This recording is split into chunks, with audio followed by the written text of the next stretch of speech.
आगे रउआ लोग के बतला दी कि पावर स्टार पवन भैया के लोकगीत बहुत जल्द रउआ सब नाम तो काल बा रउआ लोग के रउआ सब को बतला दी कि पावर स्टार पवन भैया के लोकगीत तो अभी ना आइल बा, लेकिन ट्रेंडिंग स्टार खेसारी लाल यादव के अभी तक 2 गो गाना गए। जी हाँ, सावन बाद खेसारी लाल यादव जी के 2 गो लोकगीत यानी भोजपुरी गीत आ गए और अपने पावर स्टार पवन भैया बहुत पीछे रह गए हैं लोकगीत से।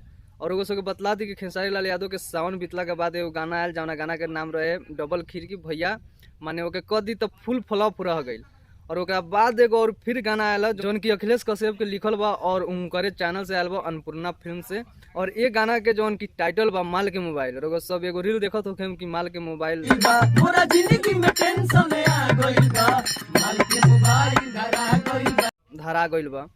उहे वायरल वीडियो पर ई गाना लिखायल बा जौन की माल के मोबाइल गाना के टाइटल बा। और गाना के बहुत अच्छा प्यार दुलार भी मिलता है, एमे कोनो कहे वाला बात नहीं है। जौन गाना भाई फ्लॉप बा तौन फ्लॉप बा, एमे झूठ बोले कोनो माने बात नहीं है कि हाँ ट्रेंडिंग स्टार हैं तो इनके लिए झूठ बोले या पवन सिंह के लिए सच बोले, चाहे जो भी कुछ, जो सच है वो सच है।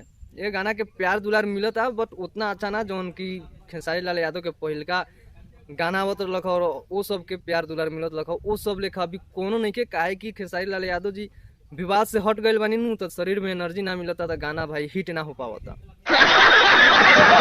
आगे लोग के बतला दी कि पावर स्टार पवन भैया के लोकगीत बहुत जल्द रउआ सबके बीच में आई। काहे कि भैया सावन बीत गई और गाना में लेट यही से बा कि पवन भैया के आज एगो अवार्ड शो बा कोलकाता में।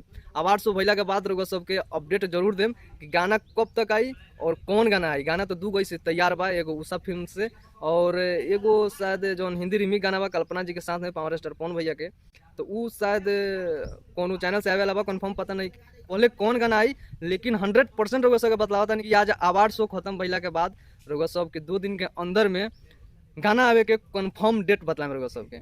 और इतना तो कंफर्म रउआ सबको जरूर बतलाएं कि अगर पवन सिंह के एको गाना होता तो खेसारी लाल यादव के 2 गो 3 गो गाना जितना भी रिलीज हो जाओ सब पर भारी पड़ जाई।